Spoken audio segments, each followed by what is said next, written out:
Vamos a trabajar un poquito con las noticias. Tengo por ahí ya a Fabiola. ¿Estás por ahí en el estudio? No creo tener a Fabiola, pero tengo a Denise. Denise Lebrón. Mira, nos encontramos las dos. Sí, estoy aquí. Fabiola está aquí. Están las Estamos las dos. dos. ¿Pero están en el estudio o están revueltas en el No, yo teléfono? no pude llegar a esto. Yo estoy en el estudio súper contenta. Qué bueno, qué bueno. Sí. Bueno, vamos a trabajar la primera nota con la marcha de los estadistas ayer. No una marcha, en realidad es una protesta que hizo y que organizó Keren Riquelme y José Aponte, junto, obviamente en coordinación con Jennifer González.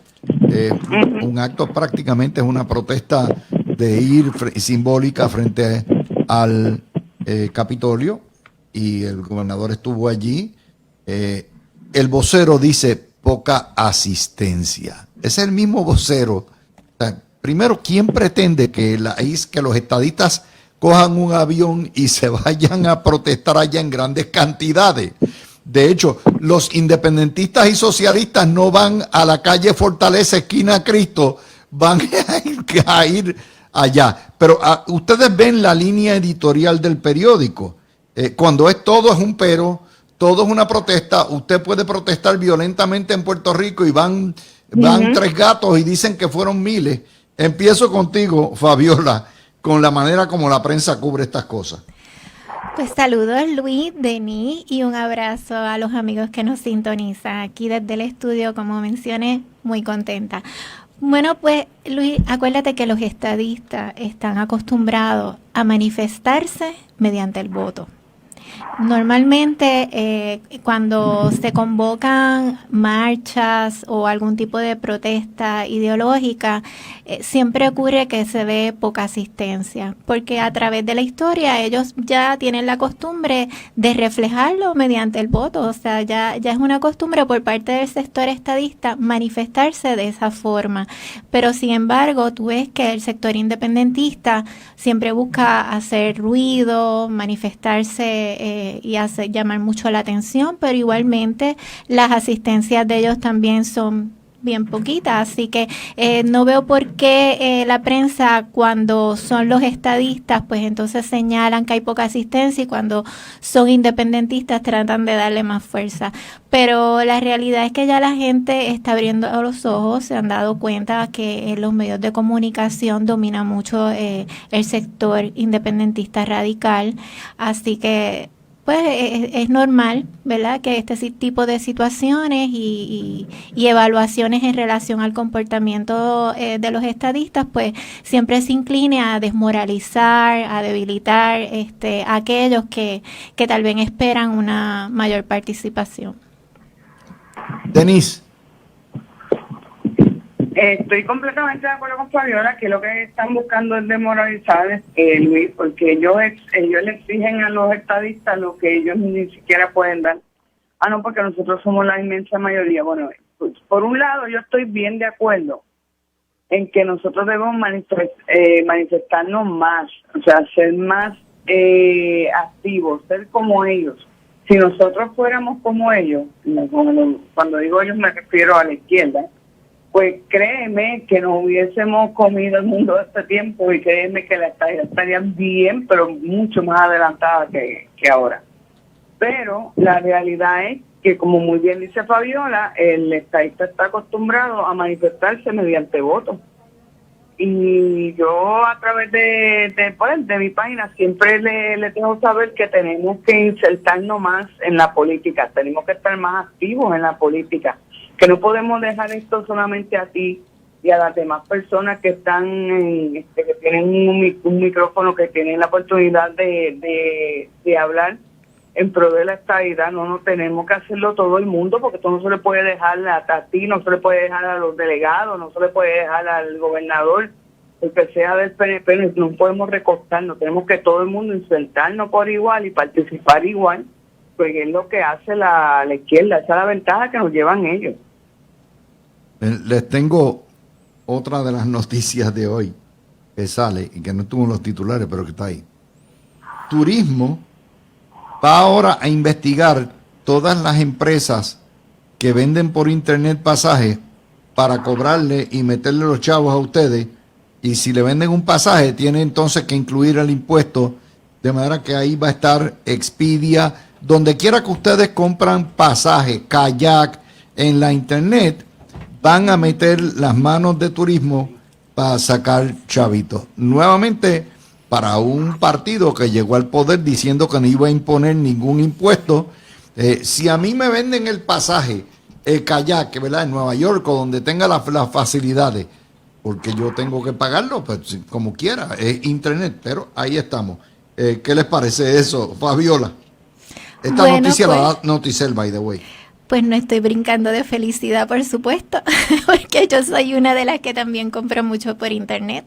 Y la realidad es que las personas siempre buscan la manera de ahorrarse un dinerito y también de facilitarse a veces el tener que ir a comprar las cosas a un lugar. Ya hoy día, gracias a la internet, uno puede facilitar muchos procesos. Hay que irse moviendo también, ¿verdad? Con los tiempos y los adelantos. Así que, pues no me sorprende tampoco, ¿verdad?, que se busque capturar un ingreso a través del internet. Así que, pero pues es bien lamentable en cierta forma, porque estamos en una época de una inflación brutal y la realidad es que pues todo este tipo de aumentos pues nos siguen exprimiendo. Yo te voy a decir la crítica. Ajá. Los pasajes, o sea, en vez de turismo y el DACO, estar viendo por qué un pasaje en Navidad de Orlando a San Juan vale en este momento $800, ¿ok? Sí. 800 billetes. Así Y, es. y voy a buscar ya mismito en kayak cuánto me sale de Nueva York para acá. En vez de estar haciendo eso, Denise, lo que están haciendo es que todavía recargando más el pasaje. Y eso lo que va a hacer es que mucha gente, por ejemplo, que está en Nueva York, ponlo Florida, porque el que vive en Florida compra el pasaje en Florida, no le aplican el IBU de 11%, y le manda el locator y ya está. Y porque a final de cuentas esto es un chiste. Es un chiste. Discrimina contra el que está en la isla. Sí. Porque si yo quiero que mi hijo venga, pues yo cojo y le compro el pasaje desde acá y evito el impuesto. De hecho, el impuesto del tax de Florida, el sales tax es 6%, 6,5%. Y por eso es que la gente se va para allá también. Les sale mejor. Que por eso es que también la gente se mudan para los estados. Por eso. Les sale hasta mejor. Pero es la manera, Denise. O sea, lo que están haciendo esencialmente es buscando, cómo buscar más dinero en el bolsillo nuestro en vez de estar protegiéndonos. ¿Por qué un pasaje a Madrid cuesta ahora $600? Y en Navidad, Madrid, y ahora en Navidad este vale de San Juan a Orlando 800 billetes. Pues ya ustedes tienen, en eso ellos no se preocupan. No se preocupan, Denise. Sencillo, porque tú puedes tener la certeza, Luis, de que hay mucha más hay mucha más gente volando hacia Orlando que hacia Madrid. O sea, hay mucha más demanda para Orlando que para Madrid. Pues mantienen el de Madrid económico y entonces los de Orlando los ponen ahora, como estás diciendo, $800, que está brutal porque Orlando es ahí al lado. Pero la verdad es la cuestión de la demanda. Como es un sitio donde todo el mundo ahora está yendo y viniendo, te voy a decir una cosa, Luis, y voy a traer un tema que no hemos tocado. Lamentablemente mucha de la gente que se pasa yendo y viniendo son nuestros veteranos, porque están teniendo una deficiencia en las atenciones que necesitan en el hospital, no porque el hospital no sirva, sino por lo que tú llevas tiempo discutiendo de la falta de especialistas en Puerto Rico. Entonces necesitan tomar un vuelo para Orlando para atenderse en Orlando. Y no solamente hay veteranos, también hay personas que no son veteranos que necesitan tomar un vuelo para Orlando para darse unas atenciones que aquí no las hay, porque los especialistas brillan por su ausencia. Y la realidad es que eso también es bien doloroso, que son personas mayores ya, Luis.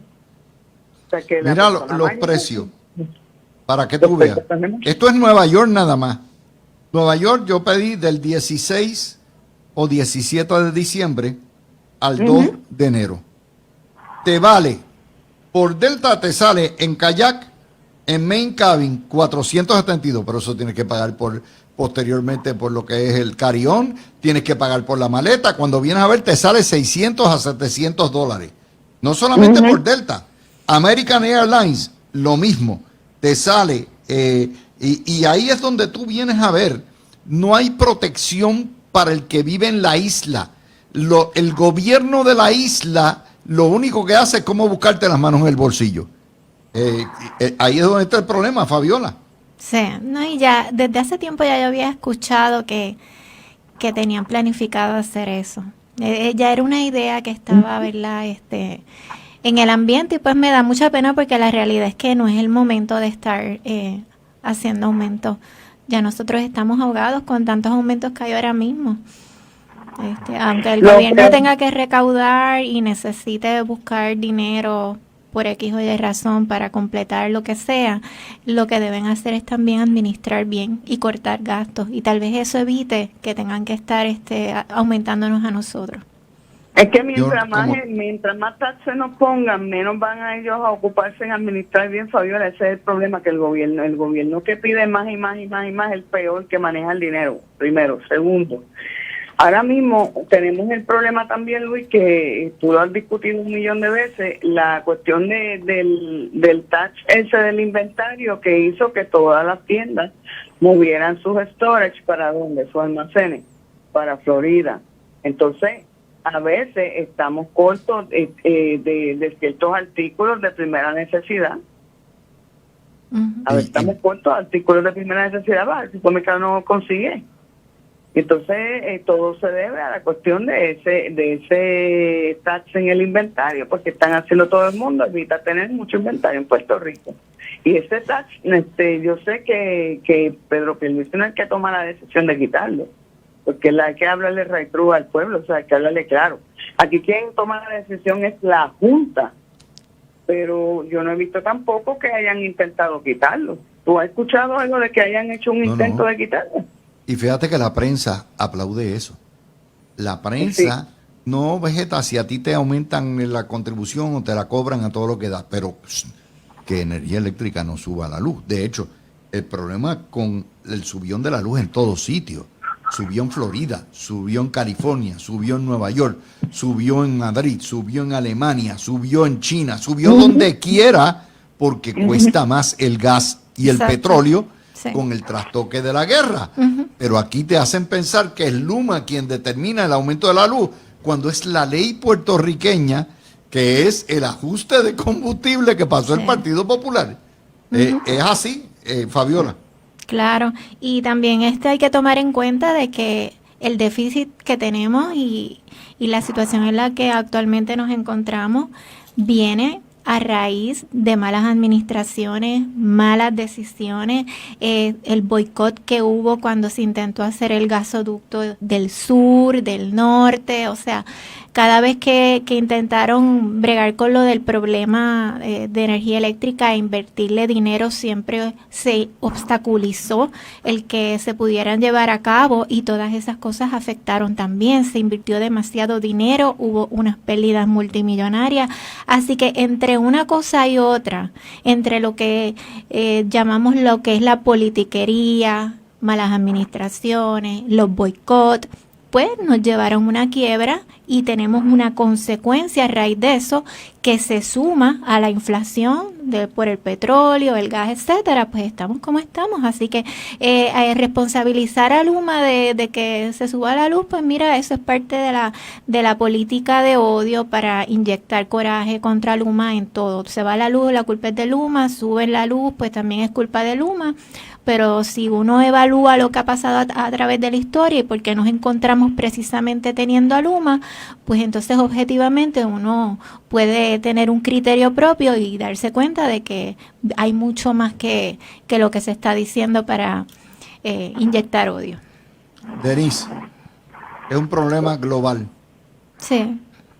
Eso es correcto, Luis. Hemos visto incluso marchas en diferentes países, como los que mencionaste, de Europa, donde están marchando en contra del gobierno por el aumento precisamente en la utilidad de la luz, porque está cada vez más caro por la cuestión del petróleo. Pero acuérdate que si todos los aumentos se dan a través de energía eléctrica por el ajuste de combustible, ¿te acuerdas del famoso ajuste de combustible? Pues mira, ahí nos respetaban tantas y tantas estupideces que nada tenían que ver con el ajuste por combustible. Nunca nos desglosaron por qué y para qué era el ajuste por combustible, ni nos desglosaban cada uno de los ajustes que se hacían y por qué tenías que pagar tanto. Y entonces la gente estuvo lo más tranquila. Pero entonces ahora, especialmente la gente de los medios, me refiero, porque el público yo no puedo hablar por el público, porque muchos del público no tienen problemas con Luma, pero más sin embargo ahora están formando este zaperoco por la cuestión de que por lo menos Luma avisa cuando va a aumentar. Sí, energía eléctrica nos aumentaba cada rato. Ustedes van a ver el show. El show es, ya están diciendo, se va a ir la luz. Pues claro que se va a ir la luz. Cuando se va a ir en muchos sectores la luz, porque como decía ahorita Alejandro García Padilla, esto es una isla tropical, está forestada, tocan los cables, los árboles, hay montañas. Claro que se va a ir la luz cuando pase una tormenta por arriba. Es normal. Entonces van a culpar a Luma porque se va la luz. Probablemente hay un problema de generación. El sistema se protege y cierra. Ustedes lo saben. Otra de las notas que hay. Pues ustedes van a ver toda la politiquería y la culpa es del gobierno que no cubre. Ustedes la van a ver. Por eso es que el gobernador adelantó su viaje y dijo, espérate, me van a pelar como guineo, yo voy para Puerto Rico, estoy allí, y entonces, pues me van a echar la culpa. En este país le echaron, ya aprendimos, en María, le echan la culpa por los muertos, le echan la culpa por los apagones, le echan la culpa por las inundaciones, le echan la culpa a todo porque estamos hablando de una prensa que no es prensa, es una prensa que es un órgano de propaganda continuo. Por lo tanto, han convertido lo que antes era un ente unificador como una tormenta, como un huracán donde todos cerrábamos fila. Esta nueva prensa venenosa lo que hace es convertir los desastres naturales. Por ejemplo, ustedes recordarán que lo hicieron también, no solamente con el COVID, lo hicieron también con los terremotos. Lo van a ver. Fabiola, ¿qué tú esperas ver estos días? Ay, pues ojalá y pase como muchas veces que dicen que va a llover y que lo siga por ahí y no llueva. Porque bueno, va a llover. Pero esperemos, ¿verdad? Que si pasa, pues sea lo menos malo posible, que no haga, ¿verdad?, mucho daño. Pero obviamente es lo que tú dices. Tratan de politizar todo. Si hay inundaciones, si hay pérdidas o lo que sea, pues siempre van a responsabilizar al que esté, al gobernante. Eso siempre ha sido así, eso es parte de. Y obviamente, pues si es un gobernante del sector estadista, pues más pasión le ponen a todas las tragedias. Denis, va a ser un placer ver los histrionismos y las histerias de la prensa estos próximos 4 días. Siéntate para que tú lo veas. Los únicos que podemos confiarle es a los meteorólogos, los que hacen el tiempo. Fuera de eso, cuando llega al ancla, ahí la van a embarrar. Denis. Mira, sinceramente, cuando vienen estos fenómenos, por todo lo mismo que ustedes han estado explicando que están haciendo de unos años para acá con los desastres, yo me limito a escuchar, por ejemplo, el boletín especial, apagué y arranqué. Yo no oigo las noticias en general, porque lo que hacen es meterle histeria a la gente. Eso es así. Ya la gente está vaciando los supermercados. ¿Para qué? O sea, es absurdo. O sea, le meten esa histeria a la gente. A veces yo pienso y ¿sabes? He llegado a la conclusión que meter esa histeria a la gente paga. Sí. Paga, o sea, tiene un valor detrás que eso les deja, por eso hay que meterle esa histeria a la gente. Hay que vivir con precaución y no con histeria. Y hay que recordarle a la gente. Les gusta para meterle histeria a la gente. Eso, los medios no están para eso, Luis. Pero aquí el que más o el que menos tiene una plantita en la casa. Cuando Trump y Biden repartieron los millones que habían, ustedes veían Costco lleno, no solamente y Best Buy lleno, no solamente por los televisores, sino las plantas eléctricas llevándoselas en Costco. ¿Se acuerdan de aquello? Aquí el que más que menos tiene una plantita, tiene está listo para preparar y ya está. Lo que pasa fue que la situación de María no puso en esa, ¿verdad? En esa disyuntiva de que todo el mundo iba a tener una planta de ahora en adelante, o sea, que iba a ser obligatorio. Y eso hizo, como tú muy bien dices, que recuerdo bien eso, y recuerdo cuando la gente, no solamente en esas tiendas que dijiste, también Home Depot, etcétera, ordenaban las plantas con anticipación. Y una cosa que hacen los desarrolladores en las nuevas construcciones, que te incluyen la planta y le sale mucho más barato, y te sale de hecho a ti mucho más barato pagar por la casa con la plantita, ¿verdad? No tiene que ser mucho, tiene que ser 9K, 10K, y ya la tienes integrada en el sistema y ya está, y la pagaste junto con la casa. Claro, la gente no entiende que esas plantas hay que darle mantenimiento. Sí. Hay que cambiarle filtro cada 3 meses, hay que cotejarla, hay que cambiarle aceite. Eso no es así, porque si no, lo que te va a durar la planta es 5 o 6 años. Y te vale cada plantita de esa, te Carita, vale un chaval. Así que gracias a las dos. Gracias a ti. Estar conmigo. Un abrazo. No se mojen, saquen la sombrilla y un buen asopado. Ay, qué rico. Y Netflix. Buena idea. Ya ustedes saben. Gracias a las dos, mis amigos. Son las 12:55. Hacemos la pausa y venimos con nuestro otro panel, Juan José Díaz y Alfonso Orona, con el resto de las noticias del día.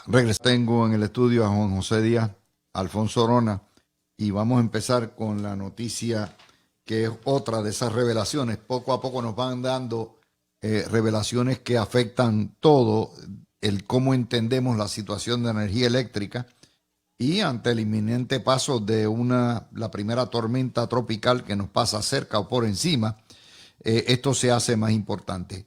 Un déficit de $1 billón, billón de dólares en inglés, 1.000 millones de parte de energía eléctrica, un desmadre con el manejo y la anticipación de lo que son las facturas, un desmadre, dejaron de pagar 21 millones al plan de retiro, se excedieron 14 millones en salarios y beneficios, no han aprendido absolutamente nada, y nosotros vamos a hacer los que pagamos el sobrepago el año que viene, en adición al pago de los bonistas, que va a ser parte de un sobrepago de la factura. Nos viene el sobrepago, el ajuste del combustible. Empiezo contigo, Juan José. La culpa no es de Luma aquí, y nuevamente está la misma Autoridad de Energía Eléctrica, corrida por los políticos y por la UTIER. Adelante. Bueno, saludos, Luis, saludos, Falfo, los amigos que nos escuchan. Bueno, todos sabemos, ¿verdad?, que el sistema, nuestro sistema de energía aquí, la infraestructura no sirve, la administración no ha servido por décadas, o sea, es algo que obviamente no viene de ahora. Creo que ya es más que evidente. Aquí aún los que lo niegan saben, reconocen que en manos públicas la distribución no funcionaba y la generación mucho menos. Ese desastre, o sea, es algo que todos sabíamos, pero no teníamos pruebas, pero tampoco dudas, como dicen por ahí. Y la verdad es que mientras eso sucede, lamentablemente por una cuestión política, pues el enfoque siempre es Luma. Yo veía hoy una nota que, bendito, me dio hasta lástima con Abner Gómez, porque no es que él haya contestado como un genio, pero en la nota dice: Luma no sabe cuánto tardará en reparar el sistema de energía si se va la luz. Bueno, pues claro, o sea, usted no me puede decir, ven acá, y si tú te enfermas, ¿cuánto tiempo vas a estar para curarte? O sea, eso, hay que esperar, ¿verdad? Pero el enfoque que se le da todo el tiempo es Luma, y la realidad es que eso es un asunto puramente político, por eso, ¿verdad? Son periodistas que piensan como idiotas o como propaganderos, porque una de las dos, o son perfectos idiotas o ignorantes, o son propaganderos y saben cuál es la verdad. No hay, ¿usted está listo para el huracán? Yo nunca estoy listo para un huracán. Exacto. ¿Está listo para el terremoto? No. ¿Está listo para el meteoro? No. Son cosas que Tú sabes, son absurdas que solamente se van en la prensa de Puerto Rico.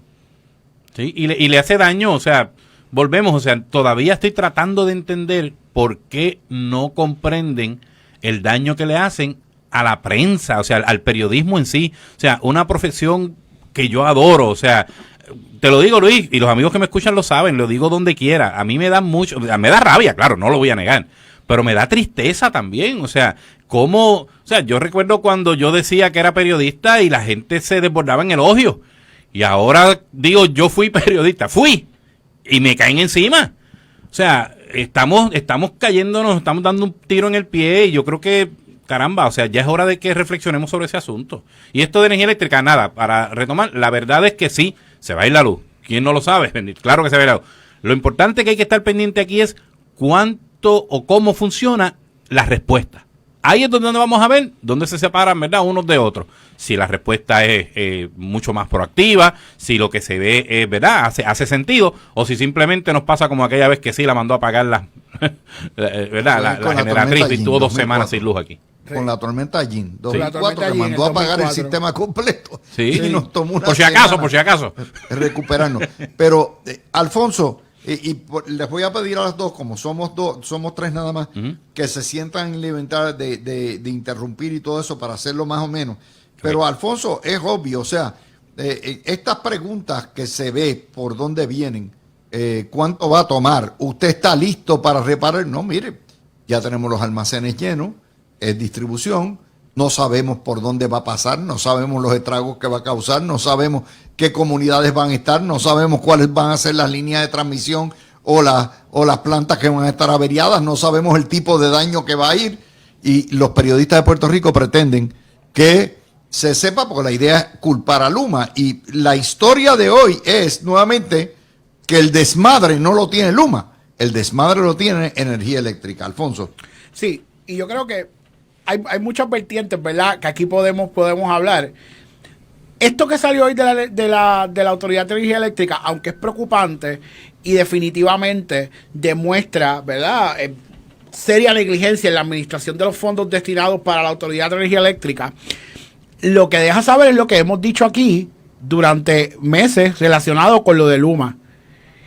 El problema de la energía eléctrica, lo que está pasando, el alza en combustible, estas situaciones iban a pasar con la energía, bajo la Autoridad de Energía Eléctrica también. Miren, tienen casi $1 billón de déficit, cuando no están atendiendo ni siquiera nada de la transmisión y distribución, que es lo más que se daña y lo más que hay que arreglar, porque eso está como parte del acuerdo del consorcio de Luma. O sea que lo que estamos viendo es que las alzas de combustible, las alzas el problema que íbamos a tener, iban a pasar con cualquiera de las dos. La diferencia es que Luma tiene que cumplir con unos estándares, y pues definitivamente porque la historia está ahí, estos son los datos, las alianzas públicos-privadas han funcionado en Puerto Rico, o sea que hay que darle también la oportunidad a Luma para que trabaje, y yo creo que este fin de semana va a ser una prueba de fuego, ¿verdad? Si viene la tormenta tropical, ¿verdad?, y causa estragos en Puerto Rico, pues va a ser una prueba de fuego para ver no tan solo cómo se recuperan, sino cómo comunican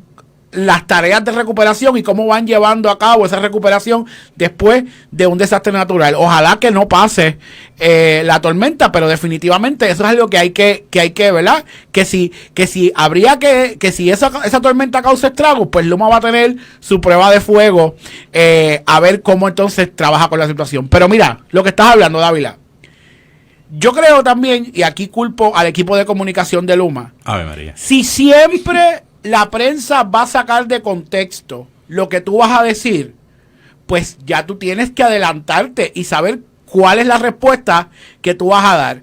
¿Qué yo hubiese hecho si estuviese en su posición? Hubiese dicho, bueno, Luma tiene la capacidad para atender tantos eventos en la línea de distribución, tantas interrupciones, tiene los materiales y la capacidad para atender tantas averías en la línea de distribución, tantas averías en la línea de transmisión. Si hay más averías de eso, pues entonces puede ser que tarde un poco más, pero ahora mismo nosotros estamos preparados para esto, ¿verdad? Y dejando claro que si algo pasa con la generación, no es culpa de Luma, sino que eso corresponde a la Autoridad de Energía Eléctrica.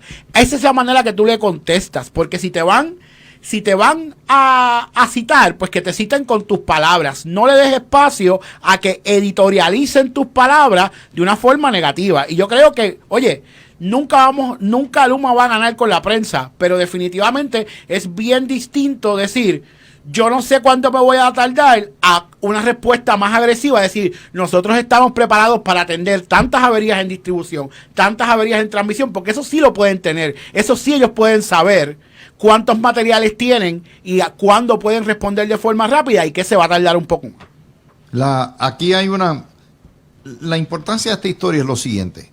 Uno, la Junta de Control Fiscal acusa a la Gerencia de Energía Eléctrica de no hacer su trabajo. En específico, de no haber tomado las previsiones para anticipar y poder distribuir la recarga de los aumentos. Segundo, de haber dejado de pagar un pago que es sagrado, que es el de los retirados, de 21 millones de dólares. Tercero, de haberse excedido en salarios y beneficios 14 millones de dólares. Y cuando usted mira eso y lo suma a los datos que la semana pasada la Comisión de Energía tiró, de que Luma cumplió 85% de sus metas y Energía Eléctrica solo el 50%, y que el 90 y pico por ciento de los apagones son de generación, usted tiene el cuadro. El problema está en el monopolio, ¿no? Sí, lo que pasa es que lo primero que hay que tener en cuenta aquí, ¿verdad?, en todo esto, es que el que no quiere a Luma, no lo quiere. O sea, ahí definitivo. No le busque la vuelta a la gente de Luma con ellos, porque usted puede llevarle ahí la luz y la cura del cáncer y aún así no te van a querer. Ahora, tienes que hablarle al resto de la gente, a los pensantes, a los que van a analizar, ¿verdad?, que son los que pueden recibir la influencia de aquellos que no te quieren y que están todo el tiempo en constante ataque. Que lo que surge ahora y que la propia Junta dice es, en esencia, que Energía Eléctrica está haciendo lo mismo que ha venido haciendo durante décadas. O sea, no han cambiado nada. No han aprendido nada. Sí, no han aprendido nada. Y es lamentable, y más lamentable aún, la gente que pide a gritos que se devuelva la distribución, la transmisión a energía eléctrica, es que se quejan, esos mismos se quejan de la politiquería, pero precisamente ese sistema que gobierna la Autoridad de Energía Eléctrica permite la politiquería. O sea, es mucho más fácil evitar la politización cuando estás bajo una APP privada que bajo el gobierno. No hay ni que ser un genio para eso. Pero entonces quieren que mantengamos lo que no sirve, porque aunque no sirve, pero ese orgullo pero si, mira, que es mío. Juanjo, vamos a poner de ejemplo. Ahora mismo sale a relucir que la Autoridad de Energía Eléctrica se ha sobrepasado en 14 millones en salarios y beneficios. Ustedes se acuerdan el año pasado todo el pleito que hubo, mal manejado por Luma, por cierto, para que Luma publicara los salarios de sus ejecutivos y los llevaron al tribunal, y al final el tribunal los obligó a darle sus salarios, creo que fue el presidente de la Cámara, si no me equivoco, y el presidente del Senado, y le dieron su salario y no pasó nada. Pero ¿sabes por qué no pasó nada? Porque los salarios en su gran mayoría no eran exorbitantes, porque Luma sí se había amarrado el cinturón con su salario. Entonces ahora vemos que quien está fallando en eso es la Autoridad de Energía Eléctrica, la que nos llevó, culpa compartida, pero nos llevó a donde estamos hoy. Sí. No es el que llegó el otro día, el que sigue con las prácticas que nos llevaron a donde estamos hoy es la Autoridad de Energía Eléctrica. Y fíjate que ahora mismo en el caso de Luma, hoy tienen un revolú montado 2 o 3, porque que están pidiendo, creo que son 7 millones más para el de Yerbo y el mantenimiento. Bueno, por lo menos lo piden.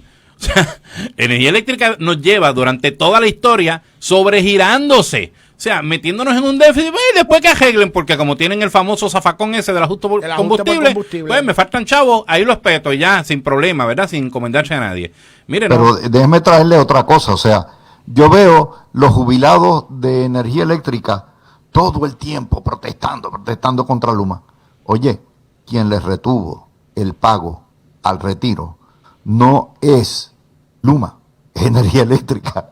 Y no los veo protestando, porque ellos quieren que sea energía eléctrica el que cuide sus pensiones, sus lechugas. Es una cosa increíble. Sí, pero yo creo también que hay un elemento ahí de lo que se llama la memoria nostálgica y los mal llamados patrimonios nacionales. O sea, yo creo que ya el issue de los retirados, más allá de su pensión, es una cuestión ideológica, y con las cuestiones ideológicas uno pues no vale la pena discutir, porque nunca uno va a llegar a convencer al otro, ya cuando es una cuestión de ideal. Pero definitivamente, o sea, aquí quien le ha fallado a los retirados, como tú muy bien dices, es la autoridad. Quien no, y esto es histórico, no estoy hablando no estoy hablando de ahora ni nada, o sea, es la Autoridad de Energía Eléctrica. Quien no supo capitalizar cuando tenían un monopolio y el petróleo estaba a 50 chavos, a 50 chavos el galón, porque llegó a estar el barril, porque llegó a estar así en la década de los 70 y de los 60, no supieron capitalizar, fue la Autoridad de Energía Eléctrica. Quien se fue a jauja poniendo salarios exorbitantes para sus empleados, cuando no había una estructura que garantizara eso, fue la Autoridad de Energía Eléctrica. Estamos donde estamos en el día de hoy por la Autoridad de Energía Eléctrica. Es bien fácil culpar al que llegó ayer. Oye, y el que llegó ayer, hay cosas que ha hecho bien, hay muchas cosas que mejorar. Pero esto es un tema de 70 años, que si vemos las portadas de los 60, de los 70, apagones, todo esto no es nuevo. Así que tenemos que dar oportunidad para que el que llegó ayer trate de resolver. No es que no se fiscalice, pero darle equal time, equal footing. Déjame traerte verdades inmutables que la prensa nunca te va a decir. Primera verdad inmutable: no hay lugar donde pase una tormenta que no se vaya la luz en ciertos sectores. Eso es así. Y que tarde en recuperar porque tiene unos recursos limitados. Eso no te lo van a decir nunca. Piensan que a Puerto Rico le pasa un huracán por arriba y no se puede ir la luz. Número 2, no hay lugar, país, ni autoridad ni empresa de energía en el mundo que no le pase el alza en el costo del combustible a sus consumidores. Eso es así.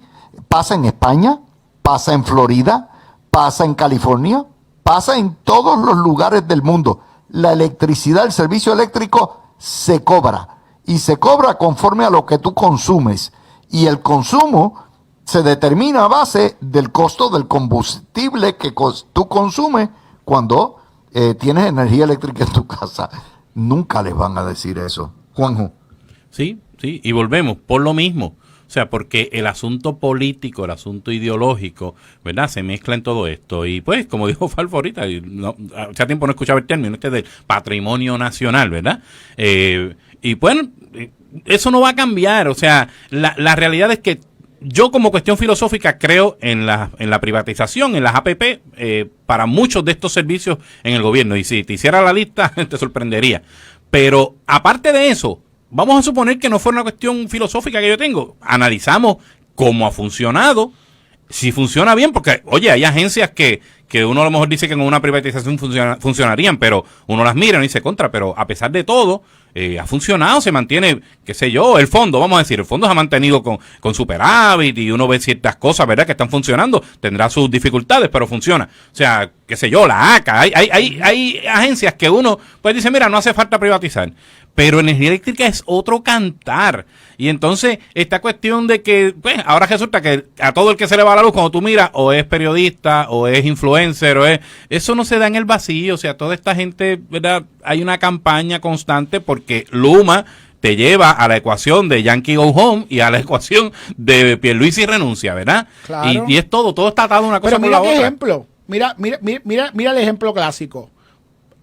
Su hermana. Yo me acuerdo cuando, ¿verdad? Cuando yo era pequeño, la Autoridad de Energía Eléctrica era la joya de la corona, ¿verdad? En la década de los 80, de los 90, y los problemas los tenía Acueducto.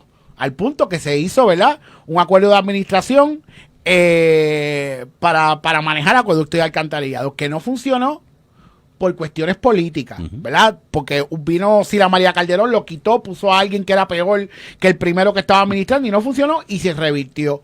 No obstante, la administración de acueductos y alcantarillado, y tengo que decir que desde esa época para acá aprendió específicamente, ¿verdad? Dentro de la administración de José Ortiz se apretó los pantalones, los que vinieron después pudieron seguir en términos generales lo que se estaba haciendo, y ahora mismo acueducto está fuera de los problemas. Pero si no Sí, hubiese pero pasado tengo ondeo que por ahí. añadir Pero otra si no- cosa ahí. ¿Qué? Y ¿Cómo? es que los federales defloraron lo que era la rémora mayor, que era la corrupción de Claro, la la UIA. con el esquema de las UIA, Falcón y todo seguro. Cuando le metieron mano en la UIA en el año 2004, inmediatamente Acueductos empezó a mejorar porque llevaron o redujeron la unión a lo que debe ser una unión, que es de defender los derechos de los trabajadores y no abusiva y no una unión corrupta.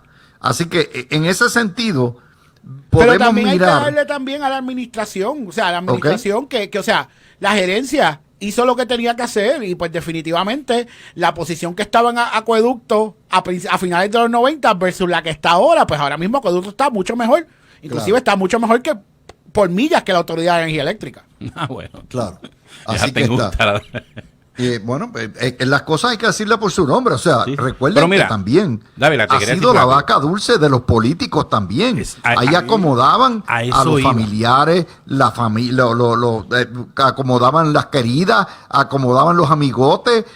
Ustedes lo saben. Cuando- Y por eso es que están donde están. Dávila, cuando yo estaba en la legislatura y estaba, ¿verdad?, trabajando como asesor de comunicaciones, no te imaginas la cantidad de acercamientos y llamadas de personas de, oye, pero tú que conoces a esta gente, ¿no me podrán conseguir un guisito en energía eléctrica? Porque, y había gente que llegaba al extremo de decirme, porque allí no se trabaja mucho y se cobra bien. O sea, esto no me lo invento, y algunos que me están escuchando dirán, a lo mejor yo fui uno de esos. Gracias a Dios, ¿verdad? Yo nunca caí en eso de poner a nadie en ningún sitio. Además, no tenía poder para eso tampoco. Pero de eso, o sea, fíjate que el sistema que hemos tenido en energía eléctrica se ha prestado para eso, para politiquear y para la corrupción, incluyendo de las uniones.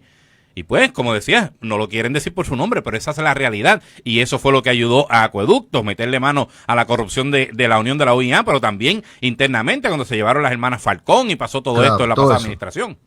Porque no era únicamente de la Unión, Claro. era también de la gerencia, de lo que era la nomenclatura de la corrupción política, también las dos. Uno no puede decir nada más que la Unión es la que Claro. tenía corrupción, todo lo contrario, es la combinación de la Unión con lo político partidista lo que daña todas estas agencias. Vamos a hacer la pausa y cuando regresemos vamos a hablar de la controversia sobre, no la controversia, sino lo que ya sabemos de la lenta reconstrucción, lo que nos da FEMA y lo que falta por hacer, y vamos a entrar también en el teatro que hizo el gobernador de Florida con los venezolanos que cruzaron la frontera, fue y los recogió en Texas y se los mandó a Massachusetts. Regresamos. El tema de los fondos federales 5 años después, se cumplen 5 años, increíble, el 18, 19, 20 de este año de María. El jefe de FEMA dice que hay 29 mil millones asignados en proyectos, de los cuales solamente se han desembolsado 6 mil millones. La vasta mayoría de esos proyectos, casi el 60%, son proyectos para reconstruir la red de energía de acueductos y las escuelas. FEMA obviamente está vigilando, hay que hacer por todos los trámites procesales, permisos, todo este tipo de cosas, subasta, litigios por subasta, todo este tipo de situación. Así que nuevamente es fácil echar culpa, pero dice que aunque nadie está satisfecho por la tardanza, esa es la que hay. Juanjo. Mira, tanto Falfo como yo que estuvimos por ahí pululando en el tiempo de María en el gobierno y todavía quedan ciertas cicatrices porque de verdad que fue un impacto bien grande. De hecho, yo perdí a mi suegro cuando el paso de María, pero no tuvo nada que ver. Pero la tragedia fue, tuvo una nota al cárcel, que él murió en el hospital de veteranos y no nos enteramos hasta 3 días después porque la comunicación fue horrible. Así que fue bien trágico para nosotros también, lo vivimos. Y ¿verdad? Nadie quiere regresar a eso. Pero vimos nosotros desde el aparato gubernamental, por decirlo de alguna manera, cómo nos decían tantas y tantas y tantas cosas que teníamos que hacer, decir, prometer, buscar para que te aprobaran, te preaprobaran para después aprobar. Y entonces, y que no te quejaras, porque si un jefe de agencia decía, no, ustedes están muy lentos, ahí te llamaban la atención y decían, pues ¿sabes qué? Pues ahora no hay nada, ahora trabajo va a ser más difícil. Porque ni se crean que son monjitas de la caridad muchas veces los que te atienden. Lamentablemente, el gobierno tiene ese problema, esa tranquilla, que le dicen, porque anuncian con bombos y platillos que le están dando miles de millones de dólares al gobierno, al de turno, al pasado y a este, pero no le dicen que para recibirlos tienes que tener más de 80 años y ir acompañado de tu bisabuelo, ¿verdad? Entonces, te ponen la vida imposible, pero también te dejan saber que no te puedes quejar, porque si te quejas de la lentitud, se ponen más lentos todavía. Y en eso es lo que estamos viendo, una burocracia brutal. Gracias a Dios se está viendo ahora, ¿verdad? Que por lo menos estas últimas visitas que han estado dándose de funcionarios de FEMA, parecería que hay una luz al final del túnel, ¿verdad? Y esa, pues vamos a sacarse la luma también. Pero la verdad es que es triste y es bien difícil contar con esos fondos. Mucho bombo y platillo, pero a la hora de recibirlo... Mira, a mí se me hace... Aquí quien se fastidió fueron las personas individuales, ¿verdad? ¿Por qué? Porque la mitad de las sucesiones no están divididas, no había título, no había manera de probar, Sí, y les pasó el huracán por arriba a las casas, pero no pudieron recobrar. Sin embargo, los gobiernos, las agencias, las corporaciones públicas sí han tenido sus reservas, y en términos de reinfraestructura, óigame, 29 mil millones de dólares es un saco de dinero. Adelante, Alfonso. Sí, pero es como dice Juanjo, no es que hay 29 mil millones de dólares corriendo en la economía. Es que tú dices, yo te aprobé que tú puedes gastar hasta 29 mil, que yo te voy a reembolsar o te voy a desembolsar hasta 29 mil millones de dólares para unas obras específicas. Pero como dijo Juan, o sea, para tú poder acceder a ese dinero, tienes que ir brincando desde San Juan a Bayamón en una sola pierna. Y con los ojos tapados. O sea, ¿qué es lo que la gente también no entiende? Que es que te ponen tanta tranquilla, el gobierno federal pone tanta tranquilla para acceder a esos fondos, que la realidad es que muchas veces es imposible cumplir con todos los requerimientos. Y yo conozco casos de municipios, de iglesias, de gente que ha tenido problemas, aunque ha cumplido con todo, porque entonces otra cosa que hace FEMA, que eso no se habla y no se dice, cada 3 meses te cambian el equipo técnico. Y entonces viene uno nuevo que tiene que aclimatarse con lo que está pasando y te vuelve a pedir los documentos y te vuelve a pedirle una información que ya tuviste hace 3 meses. Y entonces, cuando ya esa persona está entendiendo lo que va a pasar, lo cambian otra vez porque su chief es de tantos meses y se tiene que ir para otro lado y traen gente nueva. Porque lamentablemente la estructura de FEMA es como un ajustador de seguro. Tu prima es tanta, pero yo te voy a dar lo menos posible. Porque así es que funciona. Ese es el propósito de FEMA. Y aquí, pues, tenemos unas limitaciones. Uno, que no tenemos el dinero para gastar upfront y después irnos a pelear con FEMA, como otras jurisdicciones con dinero, como es la Florida, como es el estado de Texas, ¿verdad? Que son los que son sujetos a desastres naturales parecidos a Puerto Rico. Eso es lo primero. Y segundo, que como no tenemos 2 senadores y 5 representantes en el Congreso y en el Senado, pues entonces nadie aboga por nosotros y nadie va a interpelar a FEMA y le pregunta a FEMA, ¿qué es lo que está pasando y por qué los fondos no están llegando a Puerto Rico? Y nadie va y usa su poder político porque no lo tenemos para decir, pues yo no quiero este administrador porque este administrador de la región 2 de FEMA no fue bueno con Puerto Rico. Esas cosas no pasan porque no tenemos poder político, pero como decía Dalmau, qué bueno es el ELA, ¿verdad? Qué bueno. Y añádele que muchas veces los boricuas que tenemos en el Congreso, como no nos representan a nosotros, terminan hasta votándole en contra a muchas medidas que nos beneficiarían en esa situación, porque pues está enganchando un paquete que puede afectar a sus constituyentes y ahí se acabó la puertorriqueñidad, ahí nos vamos en volanta también. O sea, a la larga todo esto se reduce también al problema del estatus. Y déjame, yo me alegro mucho porque ustedes estaban en el gobierno y pasaron en el gobierno cuando María. De manera que si hay alguien que puede decir con conocimiento de causa todos los bloqueos burocráticos que hay, sin contar los locales, porque hay que buscar los permisos locales, y ustedes saben que las agencias en Puerto Rico están diseñadas para decirte no todo el tiempo. El no se puede, deben eliminar todos los reglamentos y a poner un solo reglamento con un artículo. No se puede, no vengas a pedirlo.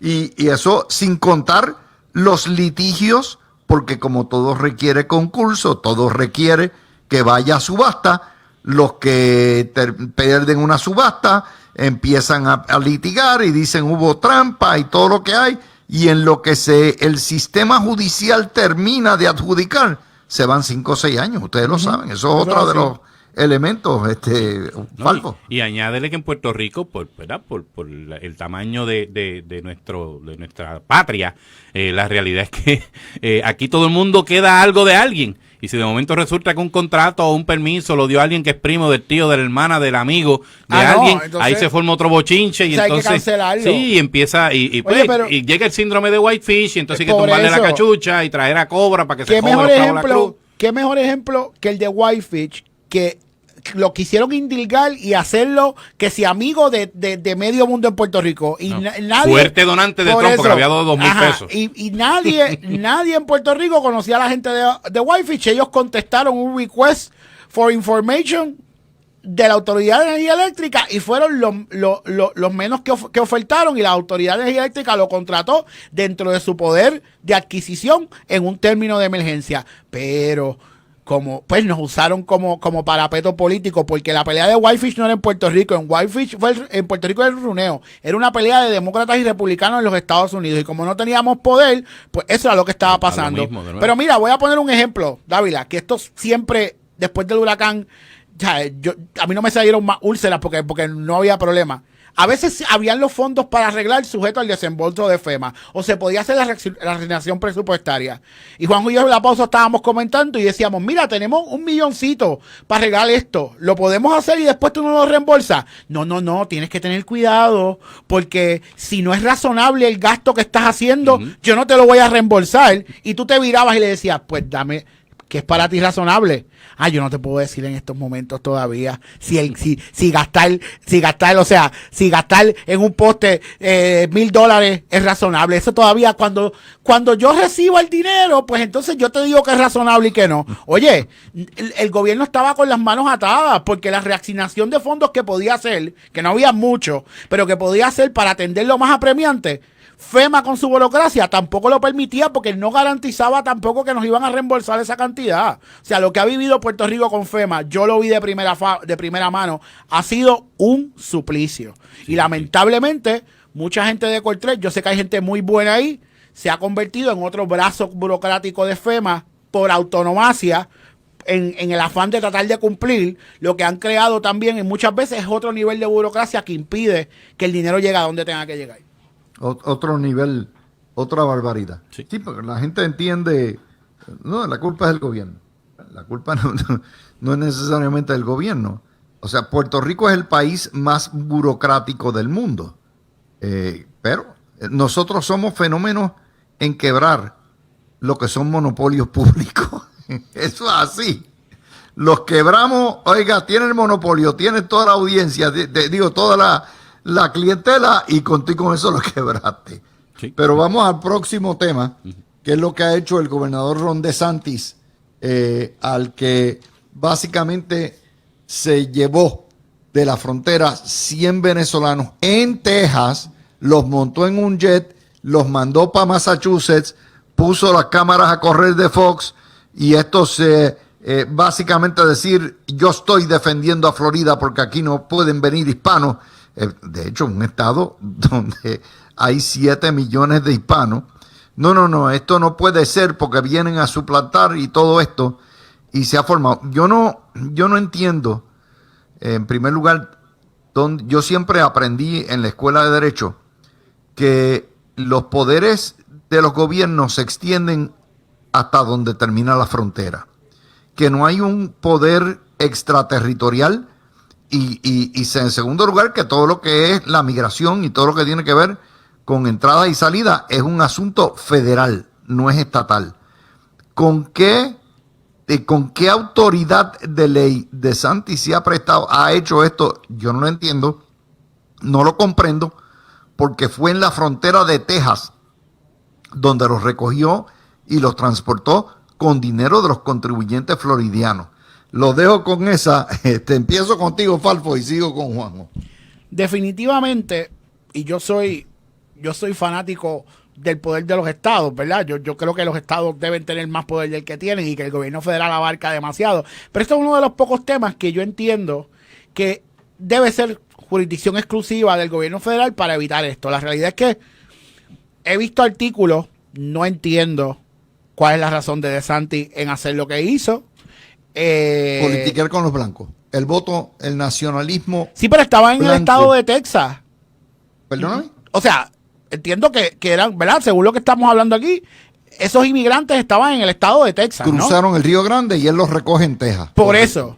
Pues, ¿y dónde está el gobernador de Texas diciéndole, papá, no, porque ¿qué tú No, haces el aquí? gobernador de Texas es igual de racista y los envía. Bueno, o sea, también, de hecho, acaba de enviar uno a Washington D.C. y envía a Nueva Casa York, Kamala, envía creo que lo mandó y a de Kamala. Delaware. O sea, ¿Ves? estos son gobernadores que están utilizando, abusando de su poder para utilizar, secuestrar, llevarse ya sea en guagua o llevarse en aviones a los inmigrantes, mandarlos a otro estado y decir, es como si fueran papas, como si fuera algo que tú compraste en Amazon. O sea, es inhumano, es anticristiano, es inmoral, es ilegal, es inconstitucional, viola todas las normas de lo que son la Carta de Derechos Humanos de la ONU, pero lo están haciendo porque ellos piensan que pueden hacer esto a lo PPK. Y porque lamentablemente el gobierno federal no ha asumido jurisdicción y no ha tomado cartas en el asunto tampoco. Exacto. Esto es para que Biden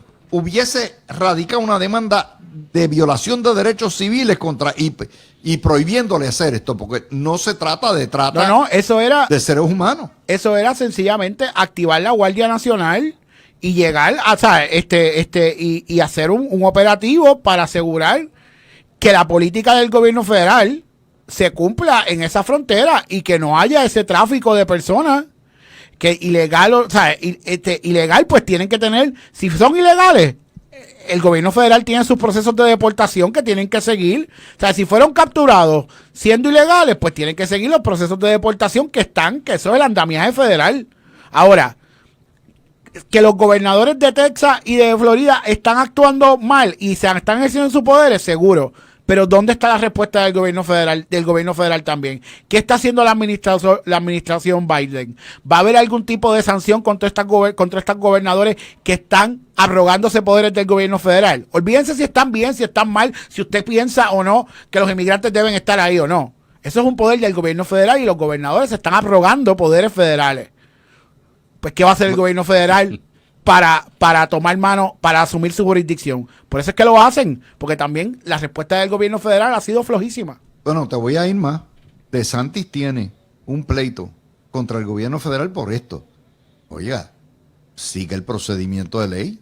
No se salga del procedimiento de ley, que sea el tribunal el que determine qué se hace. Pero a mí lo que me vuela la cabeza es la extraterritorialidad. O sea, el utilizar fondos públicos de Florida para transportar seres humanos que nuevamente y llevárselos para otro estado. Pues no los está deportando, lo que está es transfiriendo ¿verdad? Lo que es el deportado de un estado a otro. ¿Qué te parece esto, Mira, Juanjo? Luis, hay varios elementos importantes aquí, ¿verdad? Y tomándolo rapidito que estamos terminando. Mira, primero, obviamente aquí hay cucas monas que le hace el gobernador de Texas y se lo permite porque todos sabemos que a la hora de sacar pecho, si él no hubiese querido, hubiese tenido un pleito con DeSantis. Segundo, DeSantis, todos sabemos que ha peleado hasta con Mickey Mouse y mira que eso es mucho. O sea, ha tenido guerras con Disney y todo esto. Pero aquí hay unos elementos que tienen que ver con dos puntos en particular. Uno es los midterms election y lo otro es la candidatura a la presidencia de los Estados Unidos. DeSantis se perfila como uno de los que podría entrar por Trump, por decirlo así, en esa línea dura de ultraderecha dentro del Partido Republicano. Algo están viendo, yo no estoy diciendo que está bien, pero algo están viendo en los números que provoca que él haga estas movidas de cara a las elecciones que vienen ahora pronto de medio término y la que viene entonces en el 2024. Y algo están viendo los demócratas también que han mantenido el silencio. Porque yo te digo una cosa, en este momento, si los demócratas hubiesen percibido de que haciendo una movida en contra de esto que está haciendo DeSantis le beneficiaría con relación a las elecciones, ya se hubiesen movido. Algo está debajo del radar que nosotros no estamos viendo. Yo lo que le puedo decir a ustedes es, los seres humanos no somos claro, paquete. Aparte, claro. No somos ganado. No somos piezas, lechones que están frisados y que se llevan de un camión de un lugar a otro. Una vez entran, ya la migra les da y le dice, tienes que reportarte. Bueno, reportarte de aquí a 7, 8 años cuando vean. Pero nuevamente, que se trate, particularmente a las minorías hispanas, ¿no? Que se les trate como si fueran ganado, como si fueran, aquí está, coge este bulto. Cuando son los hispanos en el estado de Florida uno de los sectores más productivos, me parece a mí, y cuando no hay suficiente mano de obra en ningún lugar, se necesita mano de obra, es parte del espectáculo que estamos viendo. Sí. Gracias, como quiera, a Alfonso y a Juanjo. Hemos hecho un diálogo bien ameno con noticias nuevamente. Recuerden, nosotros no repetimos noticias, cubrimos las noticias de forma distinta a las 2 horas, de manera que el que quiera enterarse se tiene que enterar, estar con nosotros las 2 horas. Gracias a los dos, cuídense, ¿verdad? No se mojen mucho con la tormenta y nos vemos la semana que viene.